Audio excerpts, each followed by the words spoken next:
As I kind of expected it, episode 4 of The Bad Batch was a chill out episode, kind of a step back. Episode 1 and 2 premiered, it was pretty awesome, and then episode 3 just was crazy. It was one of the best things I've ever seen, honestly, and who knew Crosshair Cody would be such a great duo? But this one was a huge step back, and it wasn't bad. It could be constituted as a filler episode, but it was pretty good, although removing Hunter and Echo completely from the episode was a pretty bold move, and I gotta respect that. This one involved Sid more so than the others, because even though Tech in the end took over the spotlight, it all revolved around Sid. This one is essentially a recreation of the Phantom Menace. Sid goes off-world together with Tech, Wrecker, and Omega to see how her driver is doing in the Riot game. It is essentially pod racing, but with literally gunning down each other, blasting each other to smithereens, whatever you gotta do to survive and win. Sid takes Tech and Wrecker as security, basically, because she knew that something might be afoot, and definitely something was. Because we see that her driver, weirdly, almost all of them were droids, which was surprising because droids could have a technical advantage over living beings, basically, who have their brains stunted. I mean, droids could make millions and billions of calculations a second, but I digress. Sid's driver was actually Tay-Zero, technically, voiced by Ben Schwartz. I immediately recognized the voice.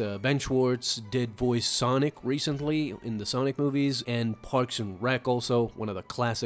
In fact, Teo wins the first race, gives us an indication that he is a pretty good driver and makes Sid a lot of money. But the antagonist is immediately introduced, and that is Grinny Malegi. His driver is in fact Jet Venom, who is the Sebulba type in this situation, and Grinny Malegi is the Watto guy, although he is a mishmash between Watto and Jabba the Hutt because he is pretty big, pretty threatening in his stature. Either way, we are let know that Grinny and Sid have a history, have a past, and they compete with each other whenever they can, and this is how Grinny kind of sets up Sid to fail. By the way, Grinny Malegi is voiced by Ernie Hudson, great actor and Ghostbusters Legends, of course. As the bet is made, Grinny kind of sets up Sid to lose, as Jet Venom, together with another driver who the guys did not suspect was in on the game, they both sabotage Teo to fail. And as a result, Jet Venom wins, therefore Grinny Malegi wins, and Sid loses. When Sid does not have the money to pay up, it is at this moment that Grinny makes it apparent that this is not how it works, and if she does not have any money to pay, then perhaps she could be harmed or killed, something that Wrecker and Tech do not want to allow. Omega steps in and makes a bet of basically double or nothing. As collateral, Grinny agrees, although as collateral, he takes Sid as a hostage. If they do not win, they do not get Sid back, plus they have to pay double the amount. This episode was filled with Phantom Menace vibes, Phantom Menace nostalgia. The race itself, though, had more of a Star Wars racer video game vibes. Back in the day, you remember, if you have played that game, it was a classic. As a kid, I freaking loved Star Wars Racer. If you go purchase that game right now, it is outdated, I gotta admit, but it's still tons of fun. And the way they entered the tunnels, the LEDs,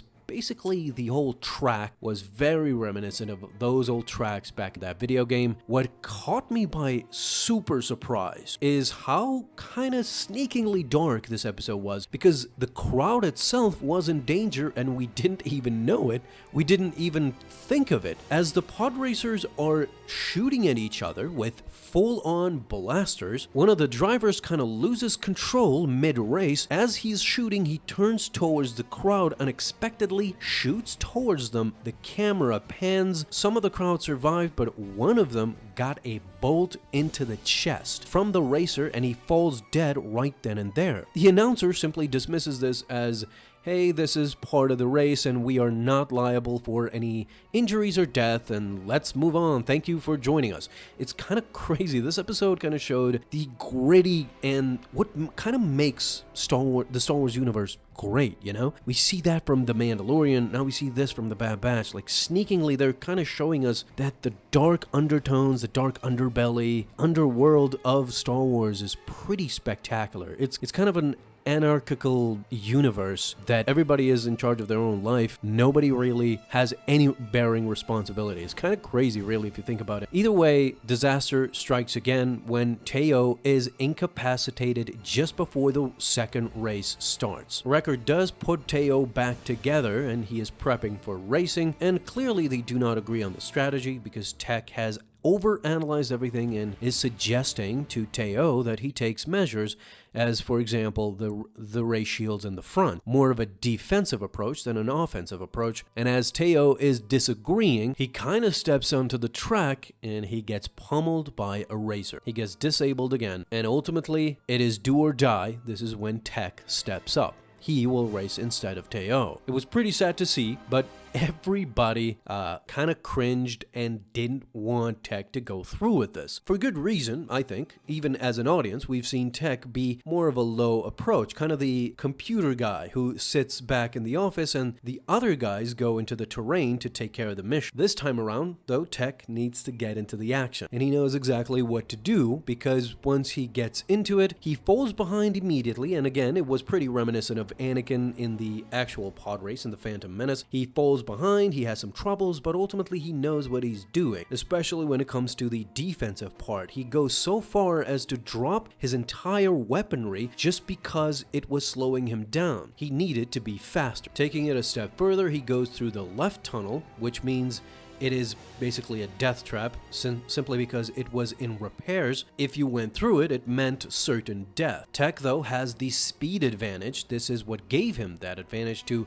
cross through the left tunnel unscathed, and ultimately, when it came down to the nick of time, Jet Venom and his accomplice wanted to do the same sabotage that they did to Teo, but Tech was wiser than that. He actually let them sabotage each other and ultimately overcame in victory. As they won, they basically saved Sid's behind. She actually told them that she owes them one, specifically to Tech. Now, throughout the episode, we've been made aware that Grinny Malegi knows something about Sid that we as an audience and the Bad Batch does not. They kind of trust in Sid, but they shouldn't, because Grinny makes it known throughout the episode, of course, that Sid is kind of leading the Bad Batch on, that they do not know who really is. And before they leave, before Tech, Wrecker, and Omega leave, Grinny Malegi stops Jet Venom from picking up his blaster and shooting them in spite, and kind of warns Sid had left by that point, and only the three of them heed the warning from Grinny Malegi that she is not what she all seems to be, and that